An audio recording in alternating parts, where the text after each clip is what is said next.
Bueno, yo hablé un poco de la parte del ambiente y los desafíos y oportunidades que esto presenta en términos, obviamente, un poco más económicos a las empresas agropecuarias y agroindustriales. Analizamos un poco cómo nuestros principales importadores, sobre todo de granos, son países de África, de Medio Oriente, principalmente de Asia, que son países de menores ingresos y muy probablemente gran parte de las demandas ambientales a nuestra producción no vengan por el lado de estos compradores, sí puede venir por el lado de algunos compradores de mayor ingreso, como Europa, para las carnes, para algunas legumbres, para las frutas que también van a Estados Unidos. Las demandas ambientales sí pueden llegar a venir por ahí, pero también lo analizamos un poquito desde el punto de vista de la oferta. Bien, quiero hacer Terminamos un viendo. punto, si me permitís, quiero hacer un punto para ayudar a la gente a entender. Y si no, corregime, David. Para el común de la gente, hay muchos clientes, muchas regiones en el mundo que nos compran productos y aparecen lo que se llaman barreras pararancelarias. Es como decir, si ustedes no cuidan la huella de carbono, si no cuidan la sustentabilidad de la producción, condiciona que ustedes puedan vender en esos mercados. Sí, creo que fue por ahí lo tuyo. Exactamente, por ahí viene el tema y por ahí viene un poco, si se quiere, la preocupación de la gente de la comunidad agroalimentaria. Bien. Y tiene esta charla y justamente, o sea, esta conversación al respecto de lo que vos acabas de mencionar y cómo esto en el futuro cada vez puede ir condicionando más. Y Decime cuáles son las oportunidades que tenemos hoy en este contexto, en países que nos compran, quiénes son, si tenés por ahí identificados los países que nos compran sin mirar cómo procesamos, y cuáles son los productos, y cuáles son los países que de alguna manera sí están detrás de este punto y qué es lo que nos están comprando. Bien, los países que no migran tanto, porque principalmente, decía recién, son países de bajos ingresos, donde no hay demanda genuina por este aspecto ambiental, son China, India, Vietnam, que es un gran comprador, algunos países de Medio Oriente, algunos países africanos, que son grandes compradores de soja, de maíz, de trigo. O sea, Son ahí irían los commodities, ¿no es cierto? Lo que serían, lo que va a granel en barcos y sin identificarle mucho la trazabilidad del producto. Exactamente, son más commodities y salvo el trigo, el resto en general va más a la alimentación animal que la alimentación humana. Entonces ahí también hay un link no tan directo con el consumo final. Y después tenés, sí, productos de mayor valor agregado y de consumo humano más directo, que son algunos destinos europeos, donde les exportamos cuota Hilton, cuota 481, cuota Estados Unidos a Estados Unidos, le exportamos legumbres a Italia, a España, exportamos frutas también a países europeos y Estados Unidos, y por ese lado sí vienen un poco más las demandas ambientales, a veces por dos razones. Algunas suelen ser más bien proteccionistas, que era lo que vos decías recién, suelen ser algunas barreras pararancelarias que tienen como principal fin defender a sus productores locales, porque también la Unión Europea y Estados Unidos son grandes productores de alimentos. Por un lado hay eso, pero por otro lado también hay cierta demanda genuina por cuestiones de bienestar animal, de cómo se produce, cómo se procesa, que son demandas que vienen más bien de poblaciones de ingresos altos, donde, por darte un ejemplo, siempre está mucho más presente la cuestión de los hábitos de alimenticios veganos, por ejemplo, vegetarianos, que también surgen en estos grupos de personas. Que son el menor porcentaje. ¿Cuál te parece que es el desafío que están identificando en términos de liderazgo, digamos, pensando el rol que cumple Argentina? Bueno, y te agrego una cosita para Dale. responderte esto, que después está el lado local, que el lado local viene un poco más por la cuestión de la oferta. O sea, muchas de las demandas que tiene el agro argentino vienen más bien con cómo se produce que los alimentos. A ver, trato de explicarme. No me importa tanto como consumidor que el pollo que estoy comiendo se haya alimentado con un maíz de determinada forma, sino me importa que en el pueblo que vivo, la ciudad que vivo, cómo se apliquen, o si se aplican o no se aplican agroquímicos. Entonces, las demandas locales vienen un poco más por el lado de la oferta que por el lado de la demanda.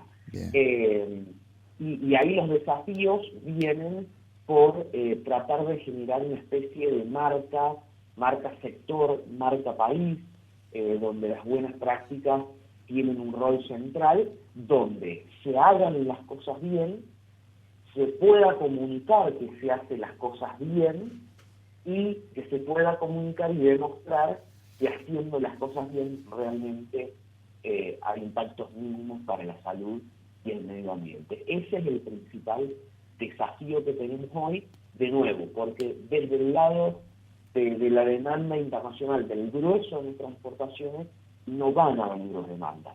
Las demandas más inmediatas están en este lado, y esos son los principales desafíos. Y después las oportunidades, aprovechar algunos nichos que pagan mejor por los productos con ciertas características. Yo nombré en el Congreso CREA un ejemplo de Estados Unidos, de un análisis que hicimos en supermercados, donde una hamburguesa de carne molida común costaba $5 el kilo, y hamburguesas de carne bovina que tenían alguna característica como orgánico, que cumplían los 7 niveles de la libertad de los animales, que es una certificación, o que eran alimentados a pasto. Algunas de esas características llegan a valer hasta $17. ¡Apa! Se triplica el valor, la misma carne, pero con alguna característica especial. O sea que lo que se estaría pagando, porque digamos, una vaca tiene un ternero y 1 kilo de carne se produce casi de la misma manera. Lo que se está pagando es el diferencial del producto carne, se está pagando en todo lo que tiene que ver el proceso de producción, que de alguna manera hay que certificarlo, porque si yo digo, no, mirá, lo tengo a campo, a pasto, le doy producción orgánica, ¿y cómo certifico eso? Ahí está también un gran negocio del lado de las certificadoras también. Exactamente. Ahí, en todas estas cuestiones de diferenciación de producto, hay 2 variables claves, que son la trazabilidad y la certificación, sin los cuales es muy difícil, como decías vos, poder cobrar un peso extra, porque es difícil demostrar efectivamente que realmente está haciendo esto. Pero bueno, a lo que me refería principalmente es que hay demanda que está dispuesta a pagar más por estos productos. De hecho, si te podés fijar en internet, productos como los huevos orgánicos, hoy en Argentina, vale la media docena lo mismo que vale un mate completo de huevos tradicionales. Entonces, hay cierta demanda que está dispuesta a pagar más por estos productos. En general son poblaciones, como decía antes, de ingresos medios e ingresos altos, y ahí hay ciertos nichos para las empresas agropecuarias para aprovechar estos espacios. Efectivamente. Paulita, quería hacerle una pregunta a David. Es un tema sobre el cual venimos charlando hace tiempo contigo. Lo hemos hablado con la gente de Cabaña Pilagá, por ejemplo, con carnes certificadas, lo que significa la tokenización de los rodeos, lo que significa la trazabilidad, el agregado de valor, un poco en línea con lo que planteaba David, ¿no?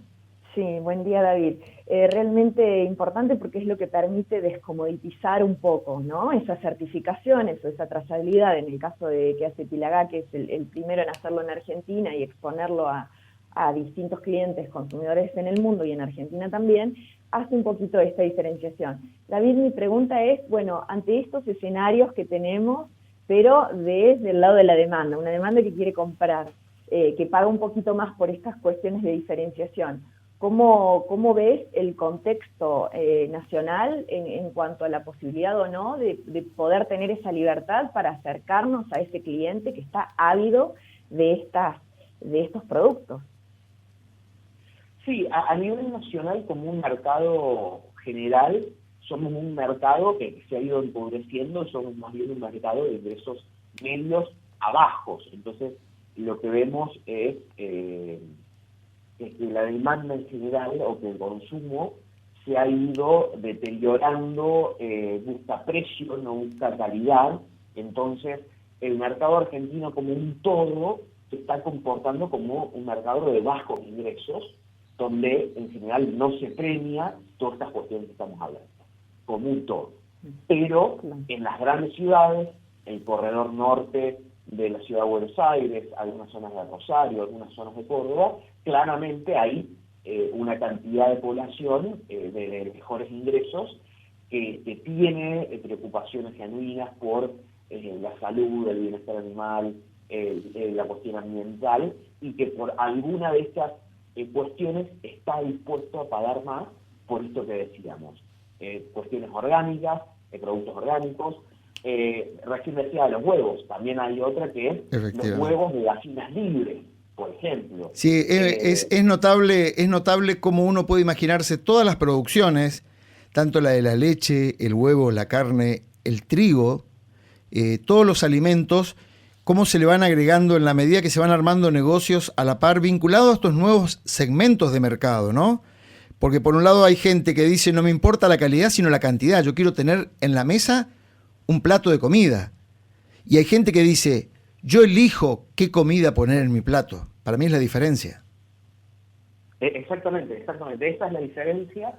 Y es también la misma diferencia que mencionábamos recién a nivel internacional, y en realidad tiene mucho más que ver con el ingreso que con cualquier otra variable. Hay algunas otras variables como el nivel educativo, etcétera, pero la principal variable es el ingreso. Y de hecho también hemos visto recientemente cómo algunas de las principales empresas lácteas del país han empezado a sacar leche de almendras y leche de productos vegetales ante la demanda también que hay en ese segmento. Entonces, hay lugares en Argentina, hay zonas y hay nichos que están dispuestos a pagar más.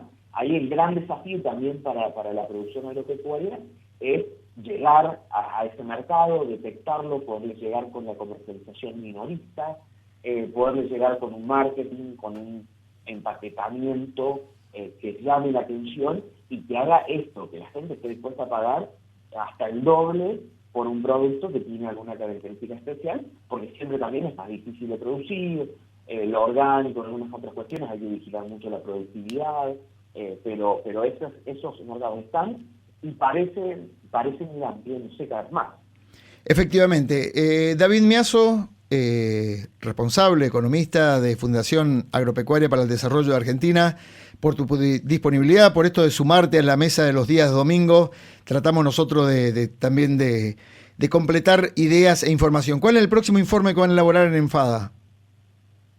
El próximo informe, bueno, acabamos de sacar esta semana de inflación. Ah, bien. Y después tenemos algún informe, estamos trabajando con la soja sobre la presión tributaria, la carga tributaria en la cadena de la soja, y después se vienen cómo se compone el precio del pan, la carne y la leche, ya dentro de un poquito más.